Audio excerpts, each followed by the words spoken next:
إن الحمد لله نحمده ونستعينه ونستغفره ونعوذ بالله من شرور أنفسنا ومن سيئات أعمالنا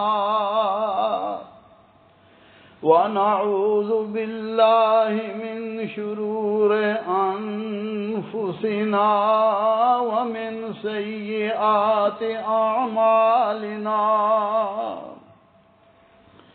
من يهده الله فلا مضل له ومن يضلله فلا هادي له وأشهد أن لا إله إلا الله وحده لا شريك له وأشهد أن محمدا عبده ورسوله اللهم صل على محمد وعلى آله وأصحابه وبارك وسلم تسليما كثيرا كثيرا أما بعد فإن خير الحديث كتاب الله وخير الهدي هدي محمد صلى الله عليه وعلى آله وسلم وشر الأمور محدثاتها وكل محدثة بدعة وكل بدعة ضلالة وكل ضلالة في النار أعوذ بالله السميع العليم وبوجهه الكريم وسلطانه القديم من الشيطان الرجيم من همزه ونفخه ونفسه بسم الله الرحمن الرحيم فمن تطوع خيرا فهو خير له اور جو شخص اپنی خوشی سے زیادہ بھلائی کرے فہو خیر لہ تو یہ اس کے لیے بہتر ہے۔ بھائیوں، دوستوں، بزرگوں، قابل احترام خواتین اسلام، نماز اللہ ذوالجلال کا تقرب حاصل کرنے کا سب سے بڑا ذریعہ ہے۔ نماز آنکھوں کی ٹھنڈک، دل کا سکون ہے۔ نماز انسان کو برائیوں اور بے حیائیوں سے روکتی ہے۔ آج کے خطبہ جمعہ میں نماز نفل کے کچھ مسائل اور فضائل کے بارے گزارشات عرض کی جائیں گی۔ اللہ ذوالجلال سے دعا ہے اللہ احکم الحاکمین ہمیں فرض نماز اور نفل نماز ادا کرنے کی توفیق عطا فرمائے۔ میرے بھائیوں، دوستوں، بزرگوں، نفل اس کام کو کہتے ہیں جو مسلمان پر فرض نہ ہو اور وہ اپنی خوشی سے انجام دے، جیسا کہ اللہ مالک فرماتے ہیں فَمَن تَطَوَّعَ خَيْرًا فَهُوَ خَيْرٌ لَهُ۔ فرمایا جو شخص اپنی خوشی سے زیادہ بھلائی کرے تو اس کے لیے بہتر ہے۔ اس مفہوم کے اعتبار سے نماز نفل میں ہر وہ نماز آتی ہے جو فرض نہ ہو، جیسے کہ فرائض سے پہلے اور بعد کی دائمی اور سنت مؤکدہ، اسی طرح نماز وتر، نماز چاشت اور تہجد وغیرہ بھی ہیں۔ مگر میرے بھائیوں، دوستو، یہ نفل نمازیں انسان کو دنیا میں بھی اللہ کا تقرب حاصل کرنے کا ذریعہ ہے اور قیامت کے دن بھی اللہ ذوالجلال کے ہاں یہ بندے کے لیے بہت ہی منافع بخش ہیں۔ اگر فرض نمازوں میں کوئی کمی رہ جائے، مثلا نماز خشوع اور خضوع توجہ کے ساتھ عاجزی کے ساتھ نہیں پڑھی گئی، یا اس کی کچھ سنتیں اور مستحب رہ گئے ہیں، تو نفل نمازیں فرض نمازوں کے اس نقص اور کمی کو پوری کرتی ہیں۔ رسول اللہ صلی اللہ علیہ وسلم نے فرمایا اول ما یحاسب به العبد یوم القیامت صلاتہ، فرمایا قیامت کے دن سب سے پہلے بندے کے جس چیز کا حساب لیا جائے گا، فرمایا وہ نماز ہے۔ فرمایا فَإِنْ كَانَ أَتَمَّهَا كُتِبَتْ لَهُ تَامَّةً، اور اگر نماز مکمل ہوئی تو پوری لکھ دی جائے گی، اور اگر نماز مکمل نہ ہوئی، اس میں کوئی کمی ہوئی، اللہ ذوالجلال فرشتوں کو فرمائیں گے انظروا هل تجدون لعبادی من تطوع، میرے بندے کے نفل نمازوں کو دیکھو، اگر ان میں کوئی چیز ہے تو اس فرض کی کمی کو پورا کر دیا جائے۔ اور فرمایا اسی طرح فرمایا زکوٰۃ اور دوسرے اعمال کا بھی ذکر ہے، اور نماز نفل سے بندہ رب کا مقرب ہو جاتا ہے، اللہ ذوالجلال بندے کے گناہوں کو معاف فرما دیتے ہیں۔ اور رسول اللہ صلی اللہ علیہ وسلم نے فرمایا علیک بکثرت السجود، فرمایا تم زیادہ سجدے کیا کرو، نفل نوافل زیادہ پڑھا کرو، فإنک لا تسجد للہ سجدۃ الا رفعک اللہ بہا درجہ، فرمایا جب تم سجدہ کرتے ہو اللہ ذوالجلال تمہارے درجات کو بلند کرتے ہیں، تمہارے گناہوں کو معاف فرما دیتے ہیں۔ حضرت ربیہ بن کعب اسلمی رسول اللہ صلی اللہ علیہ وسلم کے خادم تھے، فرماتے ہیں میں رات بھی آپ صلی اللہ علیہ وسلم کے قریب ہی آرام کرتا، پانی کی ضرورت ہوتی، کسی چیز کی ضرورت ہوتی، میں رسول اللہ صلی اللہ علیہ وسلم کی خدمت میں پیش کرتا۔ ایک رات آپ نے فرمایا ربیہ سل تو ہوتا، تم سوال کرو تمہیں دیا جائے گا۔ میں نے عرض کیا یا رسول اللہ میں آپ سے اسألک مرافقتک فی الجنہ، میں آپ سے جنت میں ہمسائیگی کا ساتھ کا سوال کرتا ہوں۔ اندازہ لگائیے صحابہ کی نظر کدھر تھی، آج ہماری نظر دنیا اور دنیا کے کاروباروں میں ہے، زمین مل جائے، مکان مل جائے، بنگلے مل جائیں، کوٹھیاں مل جائیں، مربع مل جائیں، یہی ہمارے سوالات ہیں، مگر صحابہ کے نزدیک سب سے بڑی چیز، سب سے اہم چیز جنت اور رسول اللہ صلی اللہ علیہ وسلم کا ساتھ تھا۔ اللہ ہمیں بھی یہ توفیق عطا فرمائے اور یہ سوچ عطا فرمائے کہ ہم جنت کے متلاشی اور جنت کو حاصل کرنے والے بن جائیں۔ صحابی عرض کرتا ہے یا رسول اللہ مجھے جنت میں آپ کا ساتھ چاہیے، آپ نے فرمایا کوئی اور چیز بھی ہے؟ فرمانے لگے نہیں بس یہی آرزو ہے۔ فرمایا میرے صحابی فَأَعِنِّي عَلَىٰ نَفْسِكَ بِكَثْرَةِ السُّجُودِ، فرمایا کثرت سجود کے ساتھ تم میری مدد کرو، فرمایا تم زیادہ سے زیادہ نفل نمازیں پڑھتے جاؤ، اللہ تمہیں میرا ساتھ نصیب فرما دے گا۔ اس لیے میرے بھائیو دوستو، نفل نماز رب کا تقرب حاصل کرنے کا بہت ہی بڑا ذریعہ ہے، اور نفل نماز گھر میں برکتیں لاتی ہے۔ اس لیے فرض تو مسجد میں ادا کرنے ہیں، لیکن نفل کے بارے میں رسول اللہ صلی اللہ علیہ وسلم نے فرمایا اذا قضى احدكم الصلاة في مسجده، فرمایا جب کوئی بندہ فرض نماز مسجد میں ادا کرے فَلْيَجْعَلْ بِبَيْتِهِ نَصِيبًا من صلاته، فرمایا تو اپنے گھر میں بھی کچھ حصہ نماز کا پڑھ لیا کرو۔ فرمایا کیونکہ گھروں میں نماز پڑھنے کے ذریعے گھر میں خیر و برکت آتی ہے، گھر میں بھلائی آتی ہے، شیاطین دور ہو جاتے ہیں۔ اور آپ صلی اللہ علیہ وسلم نے فرمایا اجعلوا فی بیوتکم من صلاتکم ولا تتخذوها قبورا، فرمایا تم کچھ نماز اپنے گھروں میں یعنی نفل نماز اپنے گھروں میں پڑھا کرو اور اپنے گھروں کو قبرستان نہ بناؤ، کیونکہ قبرستان میں نماز نہیں ہوتی، اور جس گھر میں اللہ کا ذکر نہ ہو، جس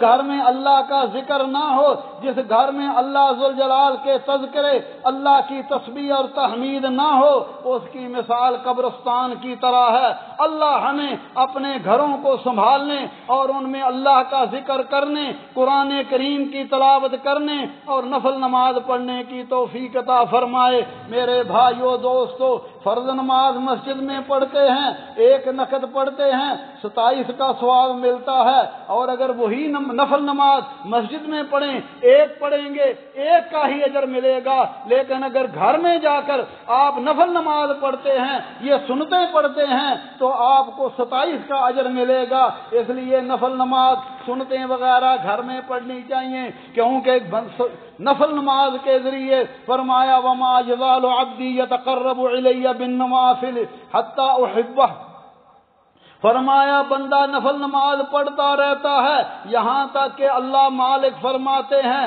وہ میرا محبوب ہو جاتا ہے، میں اس سے پیار کرنا شروع کر دیتا ہوں۔ میری اور آپ کی اماں جان سیدہ عائشہ صدیقہ رضی اللہ تعالی عنہا فرماتی ہیں رسول اللہ صلی اللہ علیہ وسلم رات کو اتنی لمبی نماز پڑھتے حتیٰ یتفطر قدمہ، کہ آپ صلی اللہ علیہ وسلم کے قدم مبارک پھٹ جاتے، بعض روایتوں میں ہے ورم ہو جاتا، سوج جاتے۔ میں نے عرض کیا یا رسول اللہ لما تصنع ھذا، آپ اتنی مشقت کیوں اٹھاتے ہیں؟ قد غفر لک اللہ ما تقدم من ذنبک وما تأخر، اللہ ذوالجلال نے تو آپ کے اگلے پچھلے سارے گناہ معاف فرما دیے ہیں۔ فرمایا عائشہ افلا اکون عبدا شکورا، عائشہ میں اللہ کا شکر گزار بندہ نہ بنوں جس مالک نے مجھ پر اتنا کرم کیا، مجھ کو اتنا مقام اور مرتبہ عطا فرمایا، کیا میں اس کا شکر نہ کروں؟ میرے بھائیو دوستو، اللہ کا شکر اللہ کی اطاعت کے ساتھ ہے، اللہ کی عبادت کے ساتھ ہے۔ اور رسول اللہ صلی اللہ علیہ وسلم فرض نمازیں اور نفل نمازیں اکثر کھڑے ہو کر پڑھتے تھے، لیکن اماں جی فرماتی ہیں رات کی نماز کے بعد ہمیشہ کھڑے ہو کر پڑھتے، لیکن جب آپ کی عمر زیادہ ہو گئی آپ قرات بیٹھ کر لیتے، اور جب کچھ آیتیں رہ جاتی پھر کھڑے ہو جاتے اور رکوع کرتے، اور آپ صلی اللہ علیہ وسلم نے فرمایا صلاۃ الرجل قائدا نصف الصلاۃ، فرمایا کسی شخص کا بیٹھ کر نماز پڑھنا آدھی نماز ہے، مگر ہماری تو عادتیں بنی ہوئی ہیں، پتہ نہیں کس نے ہمیں یہ بتلا دیا کہ بھائی نفل تم نے بیٹھ کر پڑھنے ہیں، حالانکہ نفل بھی کھڑے ہو کر ہی پڑھنا چاہیے۔ بیٹھ کر انسان مجبوری کے تحت تو پڑھ سکتا ہے، لیکن ہٹا کٹا ٹھیک ٹھاک آدمی اسے کھڑے ہو کر ہی نماز پڑھنی چاہیے، کیونکہ حکم یہ ہے قوموا للہ قانتین، فرمایا اللہ کے سامنے کھڑے ہو جاؤ۔ اسی طرح میرے بھائیو دوستو، کھڑے ہو کر نماز پڑھنے کا آدھا اجر ملتا ہے، لیکن حالت سواری میں سفر میں سواری پر بیٹھ کر نماز پڑھنا جائز ہے۔ رسول اللہ صلی اللہ علیہ وسلم صحابی فرماتے ہیں جب آپ سفر میں ہوتے، آپ سواری پر اونٹ پر ہوتے، تو آپ اپنی تہجد کی نماز اور وتر کی نماز سواری پر ہی پڑھ لیتے، اور جب آپ نے فرض پڑھنے ہوتے تو سواری سے اتر کر آپ فرض پڑھتے۔ اس لیے فرض جو ہیں وہ سواری پر اتر کر ہی پڑھنے چاہیے، لیکن اگر کوئی ایسی سواری ہو جس سے انسان کو اترنا مشکل ہے تو وہاں جیسے بھی ہو وہاں نماز ادا کرے۔ ہاں اگر سواری پر نماز پڑھ رہا ہے تو سب سے پہلے مستحب یہ ہے وہ اپنا قبلہ رخ ہو جائے، اور اس کے بعد سواری جدھر بھی منہ کرتی ہے وہ اپنی نماز کو مکمل کرے۔ اللہ ذوالجلال ہمارے حال پر رحم فرمائے۔ اور اللہ ذوالجلال کے نزدیک میری اور آپ کی اماں جان سیدہ کائنات عائشہ صدیقہ فرماتی ہیں کہ رسول اللہ صلی اللہ علیہ وسلم کو وہ عمل سب سے زیادہ محبوب ہوتا تھا جس کا کرنے والا اسے ہمیشہ کرے، ولو قلّا، خواہ وہ عمل تھوڑا ہی کیوں نہ ہو۔ اور آپ نے فرمایا تھا کہ فلاں کی طرح نہ ہو جانا، کبھی نماز پڑھتا ہے تہجد کی، کبھی چھوڑ دیتا ہے، لہذا انسان جو بھی عمل کرے تھوڑا کرے مگر ہمیشہ کرے۔ اللہ ذوالجلال ہمیں نیک اعمال کی توفیق عطا فرمائے۔ اسی طرح نفل نماز کبھی کبھار جماعت کے ساتھ بھی ادا کی جا سکتی ہے، جیسا کہ صحابی فرماتے ہیں حضرت عبداللہ ابن مسعود کہ ایک رات میں نے نبی صلی اللہ علیہ وسلم کے ساتھ نماز پڑھی، آپ نے خوب لمبی نماز پڑھائی، یہاں تک کہ میں نے برا ارادہ کیا۔ پوچھا گیا برا ارادہ کیا تھا؟ فرمایا برا ارادہ یہ تھا کہ یا میں بیٹھ جاؤں یا آپ کو چھوڑ جاؤں۔ میرے بھائیو دوستو، اس لیے کبھی کبھار انسان نفل نماز بھی جماعت کے ساتھ ادا کر سکتا ہے، لیکن اس کو عادت نہیں بنانا چاہیے۔ اسی طرح نماز نفل کی کچھ اقسام ہیں۔ سب سے پہلے فرائض سے پہلے موقدہ سنتیں، یہ ان کی تعداد 12 رکعات ہے۔ بعض لوگ صرف فرض ہی پڑھتے ہیں اور سنتے موقدہ نہیں پڑھتے، لہذا یہ ان کا طریقہ درست نہیں ہے۔ سنت موقدہ صرف اس صورت میں انسان کو چھوڑنی چاہیے جیسا کہ سفر کی حالت میں ہے۔ سفر میں صرف فرض کی بھی تخفیف ہے۔ فجر کی 2 سنتیں اور 2 سنتیں اور 2 فرض نبی صلی اللہ علیہ وسلم نے نہ سفر میں چھوڑے ہیں نہ حضر میں چھوڑے ہیں، لیکن ظہر کی آپ نے 2 فرض پڑھے ہیں، اور اسی طرح عصر کے 2 فرض پڑھے ہیں، مغرب کے 3 فرض اور عشاء کے 2 فرض، ان کے ساتھ آپ نے سنتیں نہیں پڑھی۔ اس لیے میرے بھائیوں، جو 12 رکعتیں نبی صلی اللہ علیہ وسلم نے سنت موقدہ ادا کی ہیں، ان کے بارے میں میری اور آپ کی اماں جان ام حبیبہ رضی اللہ تعالی عنہا فرماتی ہیں، نبی صلی اللہ علیہ وسلم نے فرمایا من صلی 12 رکعۃ فی یوم و لیلہ بنی لہ بیت فی الجنہ، فرمایا جو دن رات میں 12 رکعت نماز ادا کرتا ہے، فرمایا اللہ ذوالجلال اس کا جنت میں گھر بنا دیتا ہے۔ اماں جی فرماتی ہیں ما ترکتہن ما منذ سمعتہن من رسول اللہ صلی اللہ علیہ وسلم، جب سے میں نے رسول اللہ صلی اللہ علیہ وسلم سے سنا میں نے کبھی بھی یہ ترک نہیں کی۔ اور نبی صلی اللہ علیہ وسلم کبھی آپ کی سنتیں رہ جاتی، یہ جو سنتیں موقدہ ہے آپ ان کو بعد میں ادا کرتے، اور وہ کتنی ہیں اماں جی سے ہی پوچھ لیجئے۔ فرماتی ہیں 4 قبل ظہر ورکعتین بعدہا، فرماتی ہیں ظہر سے پہلے 4 رکعتیں اور ظہر کے بعد 2 رکعتیں، ورکعتین بعد المغرب، مغرب کے بعد 2 رکعتیں اور 2 رکعتیں عشاء کے بعد، اور فرماتی ہیں فجر سے پہلے 2 رکعتیں۔ اور نبی صلی اللہ علیہ وسلم نے فرمایا من حافظ علی 4 رکعات قبل ظہر و4 بعدہا حرم اللہ علی النار، فرمایا جو بندہ 4 ظہر سے پہلے اور 4 ظہر کے بعد پڑھے اللہ ذوالجلال اس پر جہنم کی آگ کو حرام کر دیتے ہیں۔ اسی طرح آپ صلی اللہ علیہ وسلم نے فرمایا رحم اللہ امرا صلی قبل العصر 4، اللہ اس شخص پر رحم فرمائے جو عصر سے پہلے 4 رکعتیں پڑھتا ہے اور مغرب سے کی اذان کے بعد جماعت سے پہلے 2 رکعتیں۔ یہ رسول اللہ صلی اللہ علیہ وسلم کے صحابہ کا عمل ہے۔ صحابی فرماتے ہیں جب ہم مدینہ منورہ میں تھے، مؤذن اذان کہتا تھا، صحابہ کرام جلدی جلدی ستونوں کی طرف جاتے اور 2 رکعت نماز ادا کرتے۔ باہر سے آنے والا شخص سمجھتا کہ جماعت ہو گئی ہے، کیونکہ صحابہ کی کثیر تعداد یہ 2 رکعت پڑھتے تھی، اور یہ رسول اللہ صلی اللہ علیہ وسلم کا قولی فعلی اور یہ آپ کی تقریری سنت ہے۔ اسی طرح رسول اللہ صلی اللہ علیہ وسلم نے فرمایا بین کل اذانین صلاۃ، ہر 2 اذانوں کے درمیان نماز ہے، ہر 2 اذانوں کے درمیان نماز ہے۔ تیسری مرتبہ فرمایا لمن شاء، جو چاہے سو پڑھے۔ اذان سے مراد اقامت اقامت اور اذان کے درمیان جو وقت ہے اس میں انسان کم از کم 2 سنتیں ضرور پڑھ لے۔ ہماری تو عادت ہے گھر سے آئے آ کر بیٹھ گئے، حالانکہ نبی صلی اللہ علیہ وسلم نے تو خطبہ جمعہ کے درمیان بھی ایک شخص آتا ہے، آ کر بیٹھ جاتا ہے، فرمایا قم فصلی رکعتین، اٹھ کے 2 رکعت نماز پڑھو، اور فرمایا اذا جاء احدکم فی المسجد فلا یجلس حتی یصلی رکعتین، فرمایا جو شخص تم میں بھی جس وقت بھی مسجد میں آئے وہ بیٹھنے سے پہلے 2 رکعت تحیت المسجد ادا کرے۔ اسی طرح فجر کی 2 سنتوں کے بارے میں فرمایا رکعت الفجر خیر من الدنیا وما فیہا، فرمایا فجر کی 2 رکعتیں یہ دنیا اور جو کچھ اس کے اندر ہے اس سے بہتر ہے۔ لیکن اگر فجر کی سنتیں قضا ہو جائیں تو کیا کرنا چاہیے؟ اس کے 2 طریقے ہیں۔ ایک طریقہ یہ ہے کہ سورج نکلنے کے بعد وہ 2 رکعت ادا کر لی جائیں، اور دوسرا طریقہ یہ ہے کہ نماز کے فوراً بعد ہی انسان وہ 2 رکعتیں پڑھ لے۔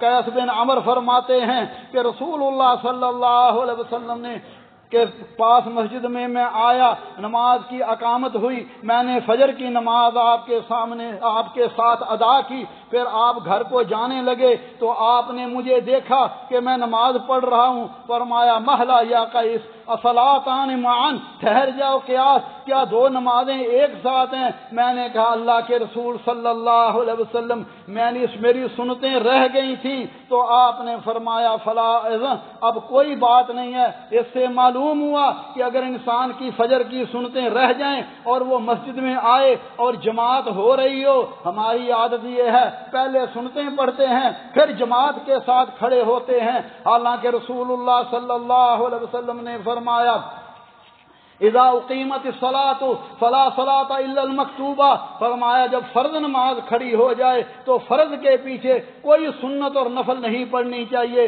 بلکہ فرض کے ساتھ ہی مل جانا چاہیے اور بعد میں وہ ادا کرنی چاہیے۔ اور فجر کی 2 سنتیں اگر رہ جائیں تو جماعت کے بعد نماز کے بعد انسان اس کو ادا کر سکتا ہے۔ اور جمعے کے بارے میں رسول اللہ صلی اللہ علیہ وسلم نے فرمایا لا یغتسل رجل یوم الجمعۃ، فرمایا جو شخص جمعے کے دن غسل کرے حسب استطاعت پوری طرح طہارت کرے، تیل لگائے اور اپنے گھر والوں کی خوشبو لگائے، فرمایا پھر مسجد میں آ کر 2 آدمیوں کو جدا نہ کرے بلکہ جہاں جگہ ہو وہاں بیٹھ جائے۔ ہماری تو عادت ہے آتے لیٹ ہیں اور پھر لوگوں کے درمیان آ کر بیٹھ جاتے ہیں، اور یہ بات درست نہیں ہے، جہاں جگہ ملے وہاں بیٹھ جائے۔ پھر فرمایا جتنی نماز وہ اذان سے پہلے پڑھنا چاہے پڑھ سکتا ہے، 2 رکعت کر کے، 2 رکعت تو لازمن پڑھنی ہے، لیکن اس کے علاوہ جتنی اللہ توفیق دے وہ اس وقت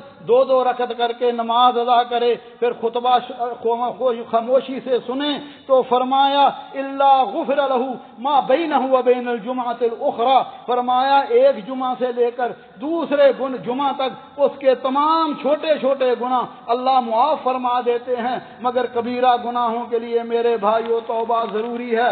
اور اسی طرح جیسا میں نے عرض کیا اگر تاخیر سے جمعہ خطبہ شروع ہو چکا ہے مسجد میں آتا ہے پھر بھی بیٹھنے سے پہلے ہلکی 2 رکعتیں وہ ادا کرے۔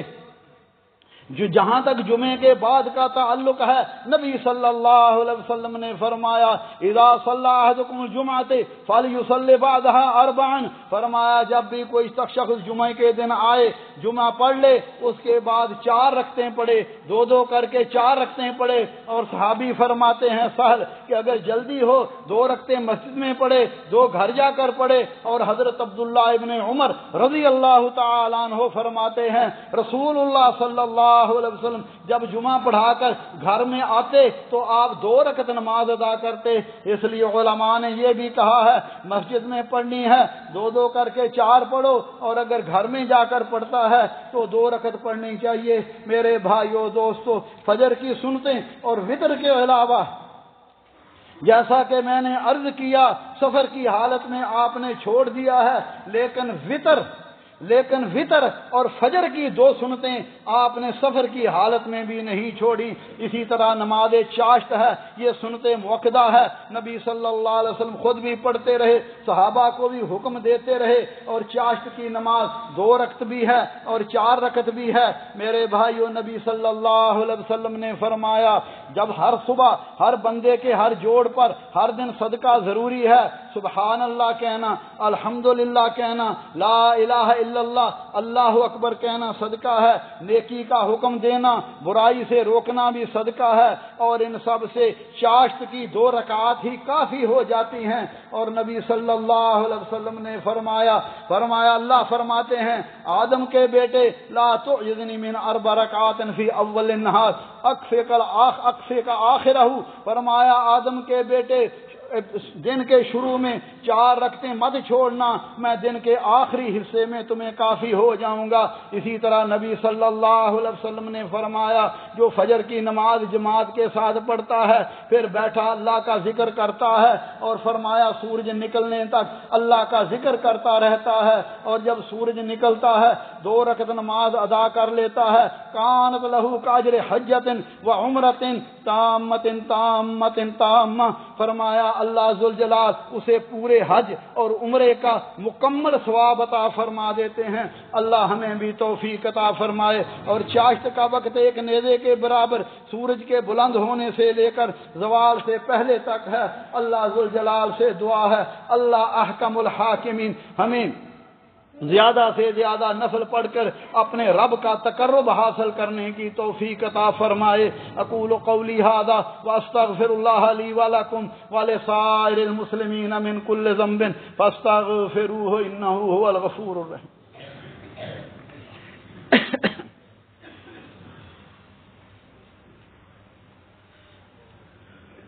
الحمد للہ وسلام علی عبادہ الذین اصطفى اشہد ان لا الہ الا اللہ وحدہ لا شریک لہ واشہد ان محمدا عبدہ ورسولہ اللہم صل علی محمد النبی الامی وازواجہ امہات المؤمنین وذریتہ واہل بیتہ کما صلیت علی آل ابراہیم انک حمید مجید۔ اعوذ باللہ من الشیطان الرجیم، بسم اللہ الرحمن الرحیم، ومن اللیل فتہجد بہ نافلۃ لک عسى ان یبعثک ربک مقاما محمودا۔ فرمایا اے میرے حبیب صلی اللہ علیہ وسلم رات کو تہجد کی نماز ادا کیجئے، یہ کام آپ کے لیے نفل ہے، ممکن ہے کہ آپ کا رب آپ کو مقام محمود عطا فرمائے۔ اور مومنوں کے بارے میں فرمایا مومن جنتوں میں ہوں گے، مومن جنتوں میں ہوں گے، اور فرمایا ان کے اعمال اللہ فرماتے ہیں کانوا قلیلا من اللیل ما یہجعون وبالاسحار ہم یستغفرون۔ فرمایا وہ رات کو وہ دنیا میں رہتے ہوئے نیکوکار تھے اور رات کو کم سویا کرتے تھے، اور سحریوں کے وقت اللہ ذوالجلال سے معافیاں طلب کیا کرتے تھے۔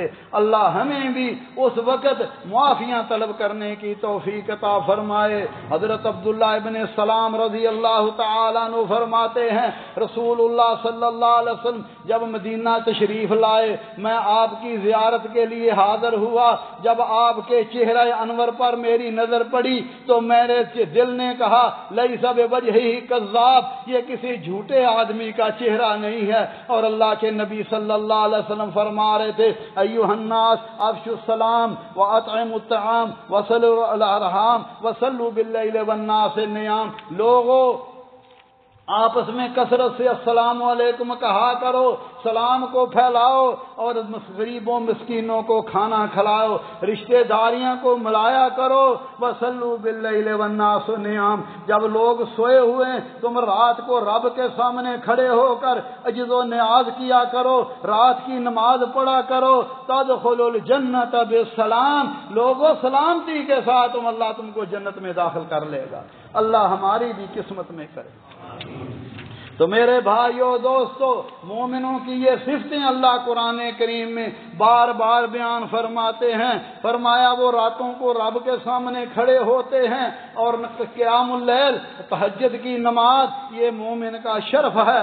جبریل نے نبی صلی اللہ علیہ وسلم سے کہا تھا یا محمد شرف المومن مومن قیام اللیل، مومن کی عزت، مومن کا شرف رات کا قیام ہے اور اس کی عزت لوگوں سے بے نیاز ہونے کی ہے۔ میرے بھائیوں، پچھلی رات تہجد کے وقت نبی صلی اللہ علیہ وسلم نے فرمایا اللہ ذوالجلال آسمان دنیا پر تشریف لاتے ہیں جیسے اللہ کی شان کے لائق ہے۔ فرمایا آخری ثلث میں، اور اللہ مالک فرماتے ہیں میں یدعونی فاستجیب لہ، کون ہے جو مجھ سے دعا کرے میں اس کی دعا کو قبول کروں گا، وہ کون ہے جو مجھ سے سوال کرے میں اسے عطا کر دوں گا، اور کون ہے جو مجھ سے معافیاں مانگے میں اسے معاف فرما دوں گا۔ فرمایا فلا یزال کذالک حتی یضیء الفجر، فرمایا یہ بدستور اسی طرح ہی رہتا ہے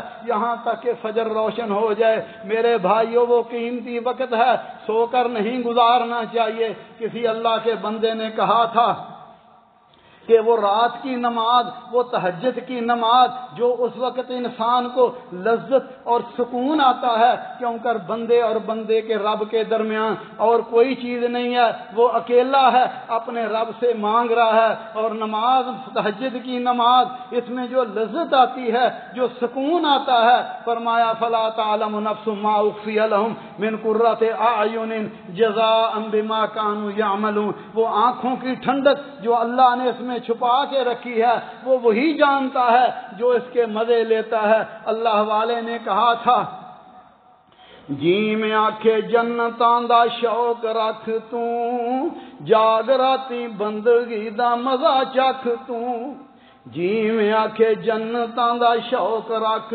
توں، جاگ راتی بندگی دا مزہ چکھ توں، ستیاں او کار نہیں ہاتھ آمنا، نیکیاں کمال جنہاں نال جامنا۔ بھائی سو کے وہ گھر نہیں ملتا، اس لیے اس جاگنا چاہیے۔ اور فرمایا ہر رات کو ایک گھڑی آتی ہے جب بندہ مومن اللہ سے دنیا اور آخرت کی کوئی بڑائی طلب کرے، اللہ اس کو ضرور عطا فرما دیتا ہے۔ اور رات کی نماز کتنی ہے؟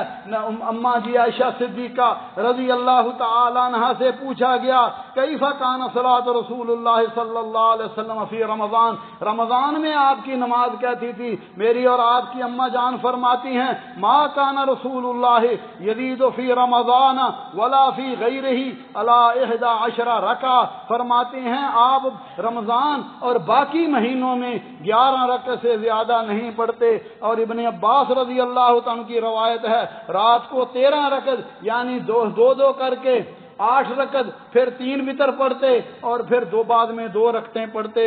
اسی میرے بھائیوں دوستو، انسان رات کو سوتا ہے، نیت کر لے میں نے فجر کی نماز، میں نے تہجد کی نماز پڑھنی ہے، اور اگر کسی وجہ سے نہ اٹھ سکے اللہ اس کا بھی اجر و ثواب لکھ دیتے ہیں۔ وہ سویا رہتا ہے مگر اللہ اس کی نیند کو صدقہ بنا دیتے ہیں۔ اسی طرح انسان نیت کر لے اور رات کو جب اٹھے تو نیند کے آثار کو ختم کرنے کے لیے اپنے ہاتھ اپنے منہ پر پھیرے اور وہ دعا پڑھے اور پھر مسواک کرے لا الہ الا اللہ وحدہ لا شریک لہ لہ الملک ولہ الحمد وہو علی کل شیء قدیر، الحمد للہ سبحان اللہ واللہ اکبر ولا حول ولا قوت الا باللہ اللہم اغفر لی۔ فرمایا جو بندہ یہ دعا پڑھ لیتا ہے فرمایا اللہ اس کی دعا کو قبول فرما لیتے ہیں۔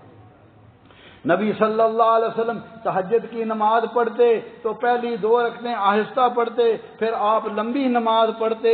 تہجد کی نماز گھر میں پڑھنا افضل ہے، گھر میں برکتیں آتی ہیں، گھر میں اللہ کی رحمت آتی ہے اور ہمیشہ پڑھنی چاہیے۔ یہ نہیں ہے کبھی پڑھ لی کبھی چھوڑ لی، خواہ تھوڑی ہی پڑھیں وتر ہی پڑھ لیں۔ اور ہمارے شیخ حضرت حافظ محمد یحییٰ عزیز فرمایا کرتے تھے رحمہ اللہ، فرماتے تھے رات کو تم صرف تہجد کے وقت صرف 2 ہی رکعتیں پڑھ لو، اللہ ذوالجلال فجر کی جماعت میں تمہیں عطا فرما دے گا۔ اور جو رات کو نہیں اٹھتا، الارم لگایا ہے فجر کی اذان کا، اب الارم نکل گیا، فجر کی جماعت بھی نکل گئی اور یہ صاحب سوئے ہوئے۔ اس لیے تہجد کے وقت اٹھنا نماز پڑھنی، اس سے اللہ فجر کی جماعت کی بھی توفیق عطا فرما دیتے ہیں۔ اور میرے بھائیوں، نماز وتر جو ہے یہ سنت مؤکدہ ہے، اور نبی صلی اللہ علیہ وسلم نے فرمایا الوتر حق علی کل مسلم، فرمایا نماز وتر ہر مسلمان پر حق ہے۔ فمن احب ان یوتر بثلاث فلیفعل، فرمایا جو 3 وتر پڑھنا چاہتا ہے پڑھ لے۔ ومن احب ان یوتر بواحدۃ فلیفعل، اور جو 1 پڑھنا چاہتا ہے 1 پڑھ لے۔ ہم تو 1 ہی پڑھتے ہیں، اللہ ہمارے حال پر رحم فرمائے۔ اس لیے زیادہ سے زیادہ 3 وتر پڑھنے چاہیے، 3، 5، 7، 9 اور 10، اور یہ آخری وقت میں ہے۔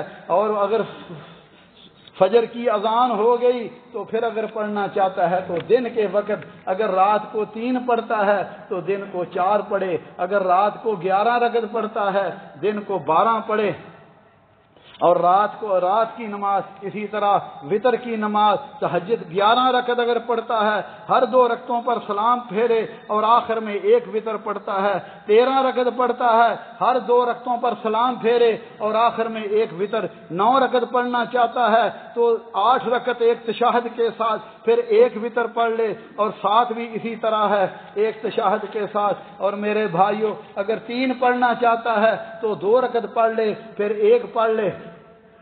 لیکن اگر وہ اکٹھی پڑھنا چاہتا ہے تو نبی صلی اللہ علیہ وسلم نے فرمایا لا توتروا بصلاۃ توتروا بخمس او 7، فرمایا تم 3 رکعات وتر نہ پڑھو بلکہ 5 یا 7 پڑھو۔ ولا تشبہوا بصلاۃ المغرب، اسے مغرب کے ساتھ تشبیہ نہ دو۔ مغرب کے ساتھ کیسے؟ 3 وتر پڑھتا ہے، 2 پر تشہد کرتا ہے، پھر 1 پڑھتا ہے، پھر تشہد کرتا ہے۔ اگر 3 پڑھتا ہے تینوں اکٹھے پڑھے اور آخر میں تشہد کریں۔ اللہ ذوالجلال سے دعا ہے اللہ احکم الحاکمین ہمارے حال پر رحم فرمائیں۔ اللہ ذوالجلال ہمیں اپنا قرب حاصل کرنے کی توفیق عطا فرمائیں۔ اس لیے میرے بھائیو دوستو، زندگی کا کوئی پتہ نہیں کس وقت ہماری زندگی ختم ہو جائے، اللہ ذوالجلال کے دربار میں پہنچ جائیں۔ لہذا بھائیو زیادہ سے زیادہ نفل نماز پڑھیں، اللہ ذوالجلال کا قرب حاصل کریں۔ اللہ ذوالجلال مجھے اور آپ کو توفیق عطا فرمائے۔ ربنا ظلمنا انفسنا وان لم تغفر لنا وترحمنا لنكونن من الخاسرين اللهم انك عفو تحب العفو فاعف عنا اللهم فاطر السماوات والارض انت ولينا في الدنيا والاخره اللهم توفنا مسلمين والحقنا بالصالحين اللهم ارنا الحق حقا وارزقنا اتباعا وارنا الباطل باطلا وارزقنا اجتنابا۔ رب کریم غفور رحیم، اللہ ہمارے گناہوں کو معاف فرما، اللہ دین پر استقامت نصیب فرما، جب تک دنیا میں رہے اللہ اسلام اور ایمان پر زندہ رکھنا، اور جب ہماری موت آئے اللہ مسلمان کر کے مارنا، اور اپنے حبیب صلی اللہ علیہ وسلم کی جنت میں رفاقت نصیب فرمانا۔ رب کریم جتنے بھی مرد عورتیں اس مسجد میں تشریف فرما ہیں اللہ سب کو شفاء کاملہ عاجلہ عطا فرما، اللہ ہمیں بھی ہمارے بیماروں کو شفاء کاملہ عاجلہ عطا فرما۔ یہ رکا آیا اختر صاحب کی بیٹی کی صحت کے لیے، تندرستی کے لیے دعا کریں۔ بیٹی کو کینسر کی تکلیف ہے، اللہ ذوالجلال اسے شفاء کاملہ عاجلہ عطا فرما، اور سارے بیماروں کو اللہ شفا عطا فرما۔ اللہ ہمارے والدین پر رحم فرما، جیسے انہوں نے بچپن میں ہم پر رحم کیا، ان میں جو زندہ ہیں اللہ انہیں صحت و عافیت عطا فرما، اور جو فوت ہو چکے ہیں اللہ ان کی مغفرت فرما، اللہ ان کی قبروں کو جنت کے باغ بنا۔ یا اللہ جتنے بھی مرد عورتیں حالت ایمان میں اس دنیا سے چلے گئے اللہ سب کی مغفرت فرما، اللہ سب کی قبروں کو جنت کے باغ بنا۔ یہ کچھ اعلانات ہیں۔ قاری محمد صدیق چشتی صاحب کا انتقال ہو گیا پاکستان میں، اللہ ان کی مغفرت فرمائے۔ اسی طرح ہمارے دوست ملک حبیب الرحمان صاحب، ان کے بیٹے کے لیے گزشتہ جمعے دعا کروائی تھی، کل اس کا انتقال ہو گیا ہے، اللہ ذوالجلال اس کی مغفرت فرمائے اور والدین کو، گھر والوں کو صبر جمیل عطا فرمائے۔ اسی طرح قاری نوید الحسن پاکستان کے بہت بڑے قاری تھے، اسلام آباد میں ایک مجلس میں قرات کی، کراچی کے لیے تیار ہو رہے تھے، وہاں بھی ایک مجلس میں انہوں نے تلاوت کرنی تھی، راستے میں ہی ان کو ہارٹ اٹیک ہوا، انتقال ہو گیا۔ اللہ عز و جلال ان کی مغفرت فرمائے۔ دیکھو میرے بھائیوں، یہ خاتمہ بالخیر کی نشانی ہے۔ انسان دین کے، اللہ کی رضا کے لیے دین کے کاموں میں مشغول ہو اور اسی میں اس کی فوت آ جائے، اس سے بڑی خوش قسمتی کیا ہو سکتی ہے؟ اللہ ہمارے بھی حال پر رحم فرمائے، اللہ ہمارا بھی خاتمہ بالخیر فرمائے، اور جب ہم دنیا سے جائیں اللہ مالک ہم سے راضی ہو۔ ربنا آتنا فی الدنیا حسنہ وفی الآخرۃ حسنۃ وقنا عذاب النار۔ عباد اللہ رحمکم اللہ، ان اللہ یأمر بالعدل والاحسان وایتاء ذی القربى وینہی عن الفحشاء والمنکر والبغی یعظکم لعلکم تذکرون۔ اذکروا اللہ یذکرکم وادعوہ یستجب لکم ولذکر اللہ اکبر واللہ یعلم ما تصنعون۔ واقم الصلاۃ۔